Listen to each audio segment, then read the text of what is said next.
Yo, what's up, everybody? Welcome back to the Better Days Films. It's your boy Z, and I'm back with another movie review. Before I get into this review, I want to say thank you to everybody who's checking out my videos. I really appreciate it. It's a lot more coming.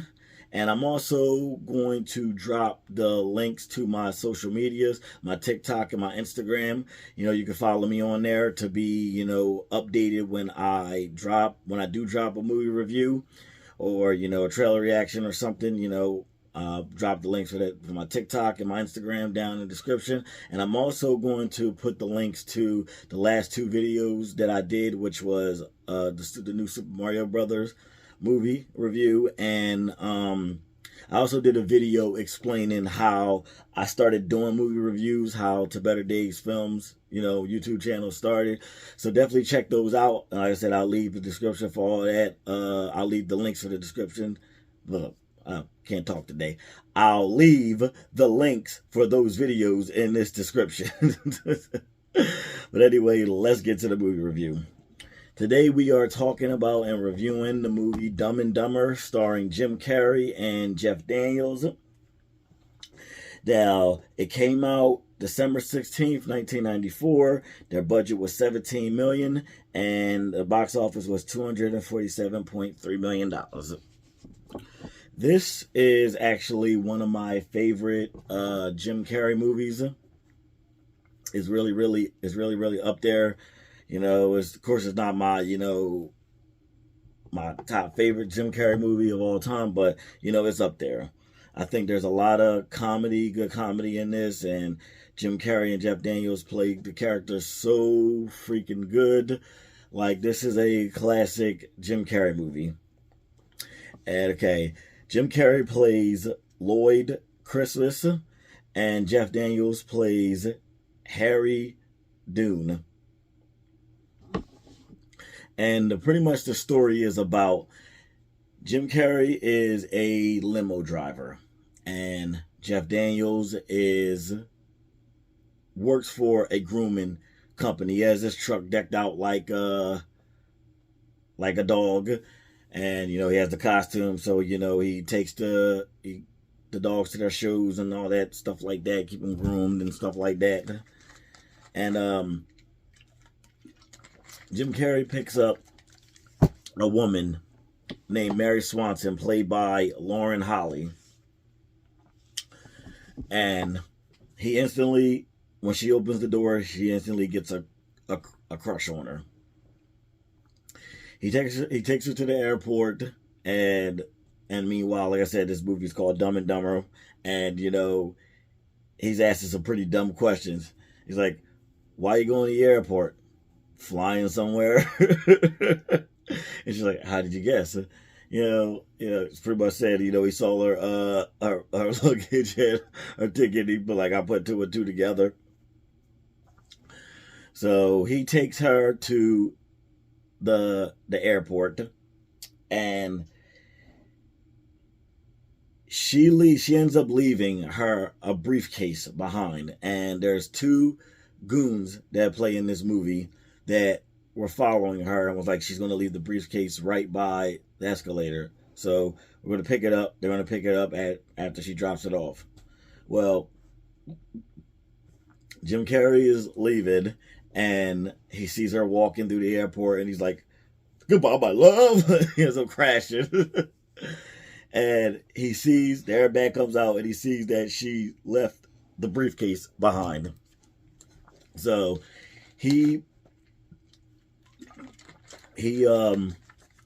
the goons are about to pick it up, and he runs past them, grabs the briefcase, and is trying to catch up to her to give her a briefcase. Well, he finally gets to the terminal where she's flying at. The plane's already going. He's like, "Hold that plane!" And the guy's like, "No, sir, you can't go in there." It's like, "It's okay. I'm a limo driver." Now, plane's already going, so he runs, and he falls off the jet. And meanwhile, Jeff Daniels' character loses his job because he was late taking some dogs to their show, and he actually got him food. He went to a hot dog place and got him hot dogs. And while he was speeding, because his boss yelled at him for being late, while he was speeding there was ketchup and mustard bottles in the back of the truck with the dogs. So while he's driving crazy and stuff, the mustard and the ketchup is spraying all over the dog. So the woman whose dogs it is very, very pissed off, and he's like, these dogs are not going to need any grooming or anything because I bathed them and I clipped them myself, and I stand by my work. So she opens up the back door. They're all covered in mustard and ketchup, and he's like, you may want to run a comb through them. So he loses his job too. The goons are trying to find out who Lloyd and Harry are, so they follow them to their house. They live in an apartment. And they end up deciding to drive to Aspen to marry her briefcase. But Jim Carrey tried to do it in a very, very, very slick way. Oh, and another thing, the goons ended up breaking into their house because they knocked on the door. They looked through the peephole. They seen them, and it was like, there's two people outside. One of them got a gun. He's like, "Did you pay the gas bill?" He's like, "Do you realize what you've done?"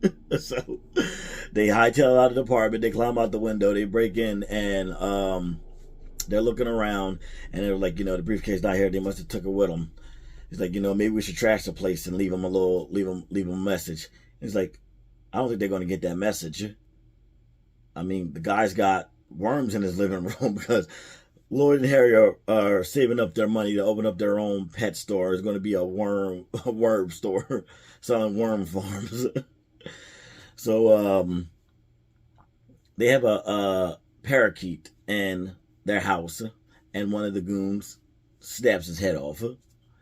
And after Lloyd they eventually come back to the house. Lloyd go gets beer, and he gets ripped off by an old lady by insulting her. And he's like, asking Harry why he's upset. And he's like, my parakeet Petey, he's dead. He's like, oh, what happened? His head fell off. Yeah, it was pretty old. So, as I said before, Jim Carrey tried a slick way to get them to go to Aspen so he could see, Mary Swanson again. He says like, we what the hell are we doing here, Harry? Like, we got to get out of this town. Like, we got no food, no jobs, our pets' heads are falling off. So he's like, I think let's go to a little place called Aspen. And then Harry's like, hey, I know what you're up to, mister. Yeah, I know what you're up to. He's like, you just want to go to Aspen so you can return that lady her briefcase, and you need me to drive you there. Am I right? Yeah, so. So after talking, they decide to take the trip to Aspen. And while driving there, Jim Carrey's eating some potato chips. I think they're like potato chips or Doritos or something like that. And he's like, we're on a very, very tight budget. Where'd you get those from? He's like, these don't come out our travel expensive. I was able to make a few bucks before we left. And he's like, I sold some things. And he's like, what did you sell? He's like, he sold it to a blind kid. He sold some stuff to a blind kid. And he's like, what did you sell? He's like, a few baseball cards. Petey. Because the parakeet's name was Petey. And he's like, you sold my dead parakeet to a blind kid? He's like, Petey didn't even have a head. He's like, I took care of it. And they show us the kid. And what has he done? He wrapped Petey's head in duct tape and taped it to its body. So they go on this long trip to Aspen. They run into some problems, like at you know, one point they was at a gas station eating burgers, and Harry accidentally spills the salt, and he's like, you know, we're on a road trip. It's very bad luck to spill the salt. He's like, quick, toss some salt over the right shoulder. So instead of him, like, you know, putting it in his hand, he throws the whole salt shaker, and he ends up hitting a guy named Seabass in the back of his head with the salt. So he comes over, and he's like, who hit me with the, a-hole that hit me with the salt shaker? So, like, you know, boys all snitching and pointing to him, like, so Seabass pretty much spits on his burger. Ugh. And Lloyd comes up with the idea that he's seen in the movie. He goes over to Seabass and then apologizes, like, you know, me and my friend want to buy you guys a round of beers to bury the hatchet.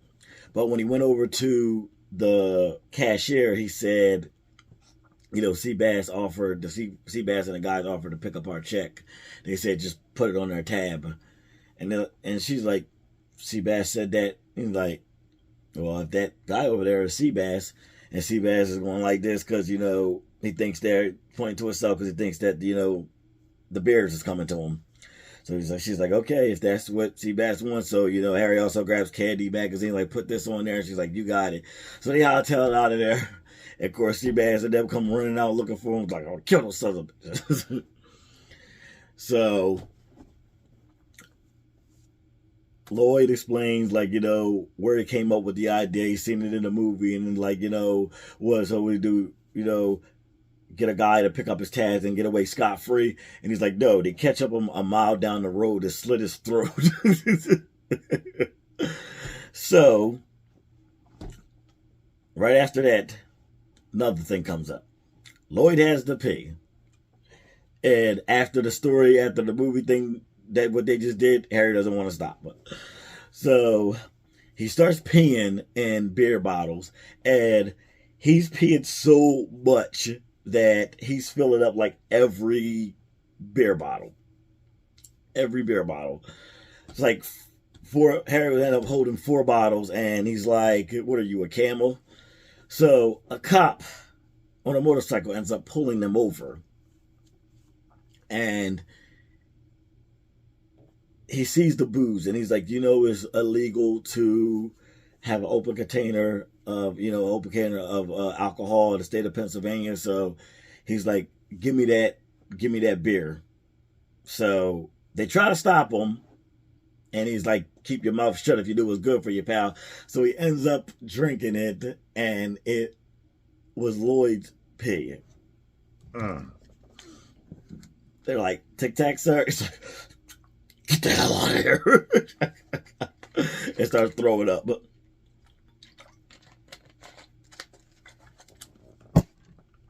So they continue their road trip.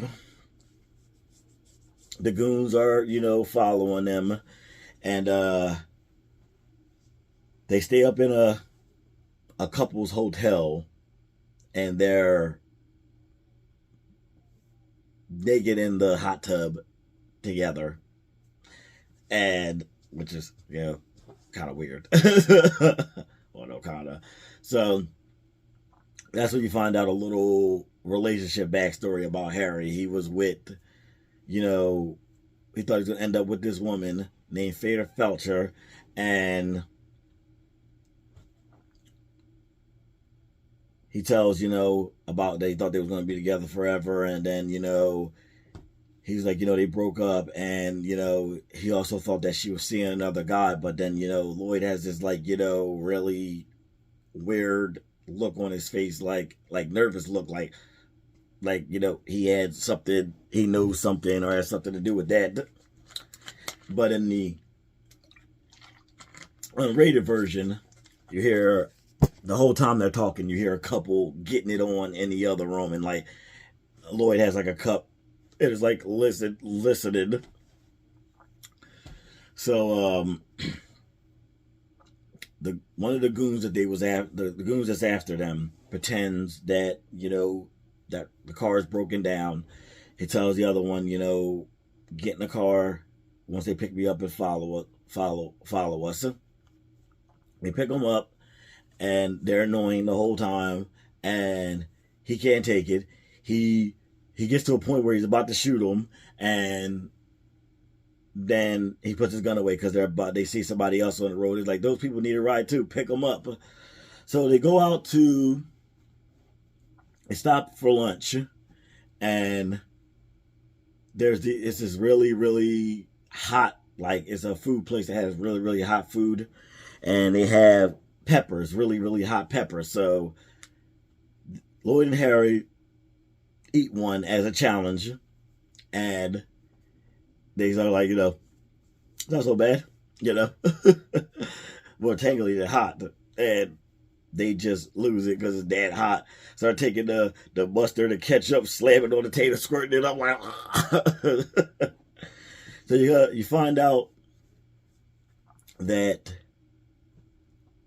the guy who wants the briefcase actually works for Mary Swanson's family, and you don't know why he wants this briefcase or what's going on with that. Why they're delivering the money or what's going on. Somebody's captured, but they never say who. In the beginning of the movie. Now, the guy was going to kill him. He's going to kill him with rat poison, but he has a ulcer he takes medicine for. So Lloyd and Harry play a prank on him to put peppers on his burger as a joke. He, finds out the backstory about them. Like, I seen y'all you said you're going to Aspen, but you only pack, they only seen like, a briefcase. And it's like, the briefcase is not ours. We're just returning to him later, left in the airport. He's like, wait, you don't even know her? And they're like, no. It's like, so he's like, talking about being at the wrong place at the wrong time, takes a bite of his burger, and it instantly starts messing with his ulcer, falls on the ground, and they're like, my ulcer is like, quick, my pills. So, but while Harry's looking for, the pills, Lloyd is like trying to give him CPR, and he's refusing. He's like, this will be a lot easier if you just lie back. So he gives them the pills, and he's like, they're like, pills are good. So he thought that, gave him the right pills, but he looks over at the bottle Harry's holding. He sees that they gave him the rat poison, and he's like, son of a... And then he dies. So they call 911, tell it out of there. The cops is also after them. And we also come across Seabass again, because they make a stop to get gas. Lloyd goes use the bathroom. Harry is filling up their van, and he starts talking to a woman who's at the gas station. They start talking, he's like, about getting her number and stuff like that. But another funny part is he starts conversation be like, nice skis. And it's one set of skis up there. Right? He's like, nice skis. They yours? Yeah. Both of them? Yeah. Cool.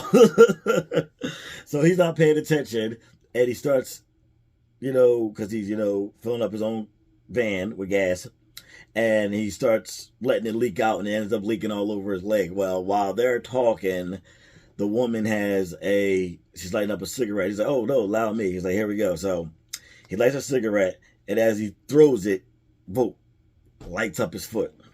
Well, Lloyd is using the bathroom, and he looks over at the stall, and he's in one of the stalls. He looks over at the wall, and it says, for some manly loving, be here by this time. He looks at his watch. He sees that it's that day at that time. So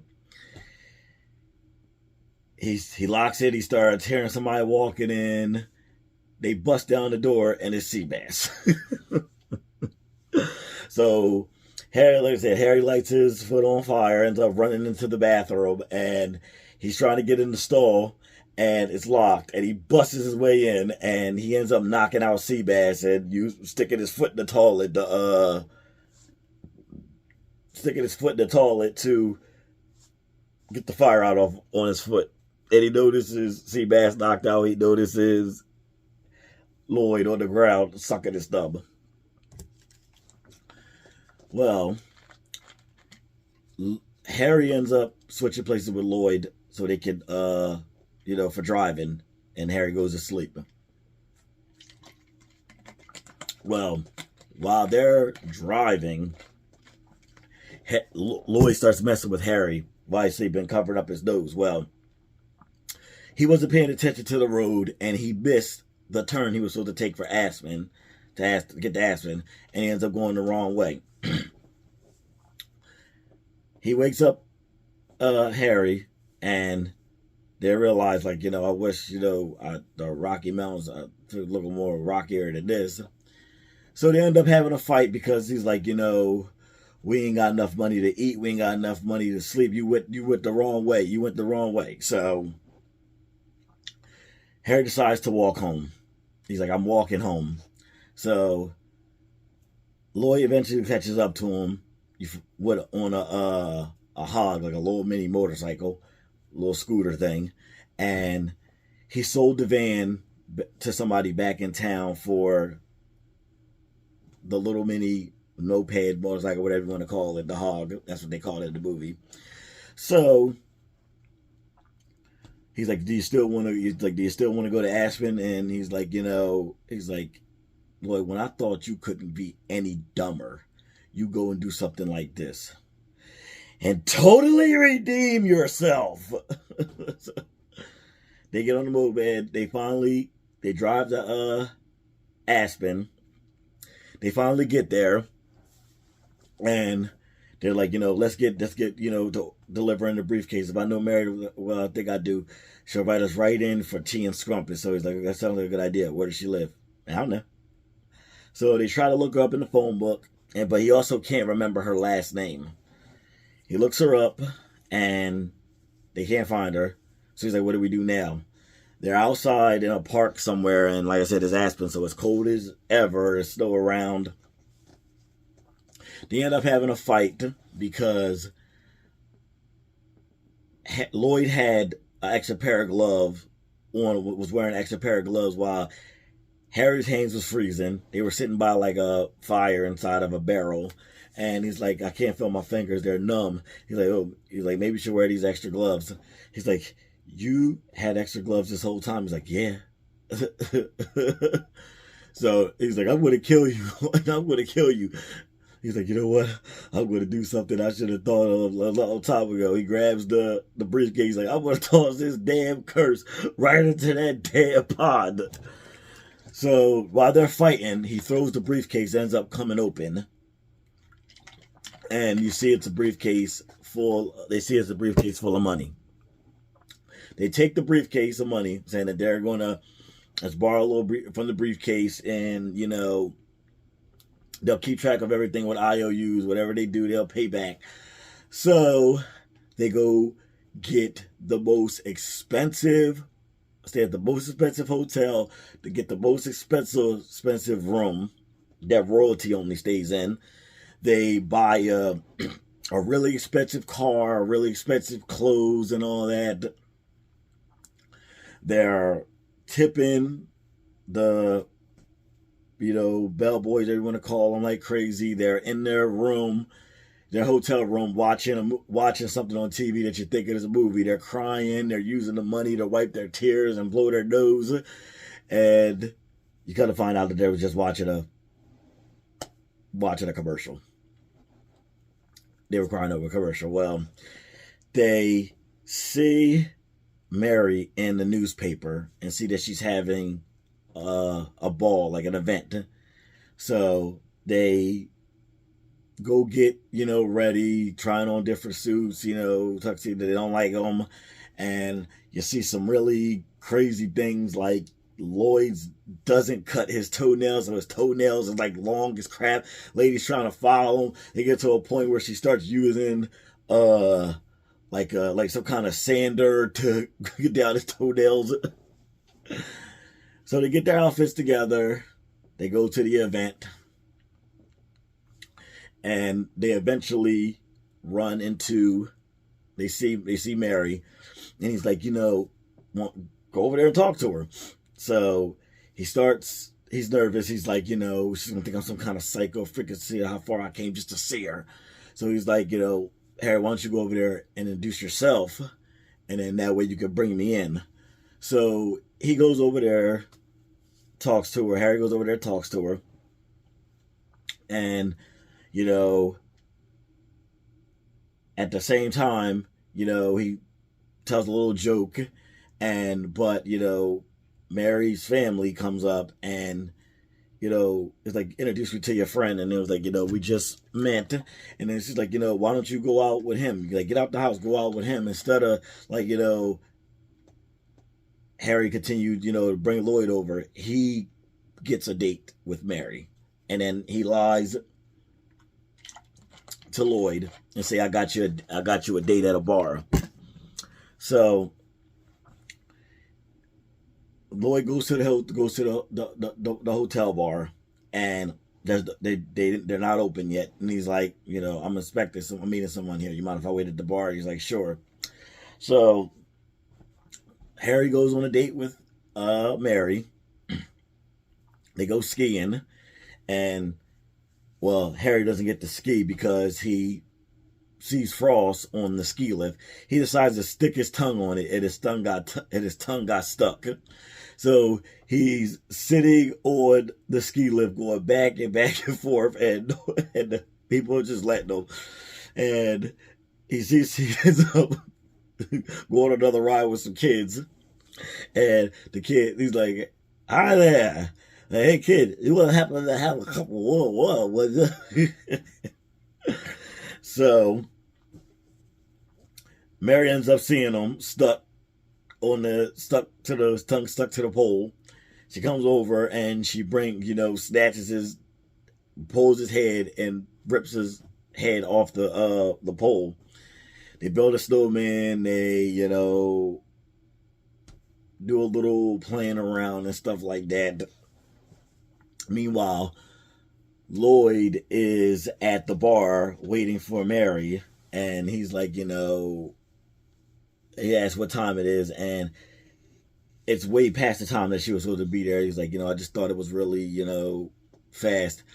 And it's like, how women is, everything has to be perfect. So, but in the meanwhile, the woman that Harry was talking to at the gas station shows up and is talking to Lloyd. He eventually gets annoyed, and he's like, do you know a woman named Mary Swanson? And he's like, yeah, she comes in here all the time. So he grabs him by the legs, like, what's that supposed to mean? He's like, she has dinner. So he's like, do you know where she lives? So yeah, he finds out where he lives. But as he's leaving, he looks over, he sees the newspaper about it. We landed on the moon. Meanwhile, they did the moon thing like years ago. And he's like, really? No way. We landed on the moon. So Harry drops off Mary, and Lloyd happens to see him. He's all upset, all broken up. And then, Harry's continuing his lie, saying like, like, I hate when women do that. Like, she wanted to see you. She told me that. Like, I hate when women do that. Like, they say, wait a minute. She must have meant 10 o'clock at night. And he's like, you think? He's like, yeah, why? Like, why would she have you meet her at a bar at 10 in the morning? He's like, I just thought she was a raging alcoholic. So they have a laugh, and he's like, I see you got your night plan. I'm just going to, head out, catch a flick. And meanwhile, he's actually going to meet up with Mary again. So while he's getting dressed, Lloyd takes some laxative liquid and puts it in his tea. He's like, will you join me for a good luck toast before you head out? So he pours like a lot in that cup. So he drinks the tea, and on his way to see Mary, his stomach starts acting up. Gets to Mary's house, his stomach starts making the weird noise. He goes in the bathroom, and you know what happens. Really got to explain that. So, meanwhile, Lloyd's on his way to the house to, tell Mary he has his briefcase. But the thing about it is, when Mary knocks on the door, Harry's in the bathroom. She's like, I hope you're not using the toilet, it's broken. So he's like, huh? He's like, no, I was just shaving. So when Lloyd shows up and says, like, I got your briefcase, we can jump on the bike and go get it, she cancels her date with Harry, and she's like, I promise we'll do this again soon. So they get back, got the briefcase, and you see Lloyd saying a speech about wanting to be with her, and you think that he's talking to her, but really he's just practicing himself. So she comes in the room, and he's nervous ever to tell her. And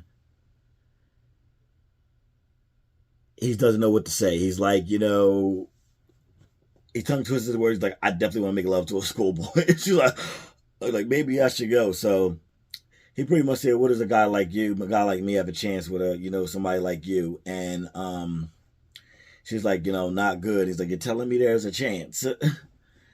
So they're knocking at the door. They open it up. It's one of the guys that works for Mary and them, and thinks that, he pulls a gun out on him. He's looking for his briefcase and stuff like that. And you find out that Mary has a husband, which was, you could kind of tell through the whole movie, even though they tried to hide it.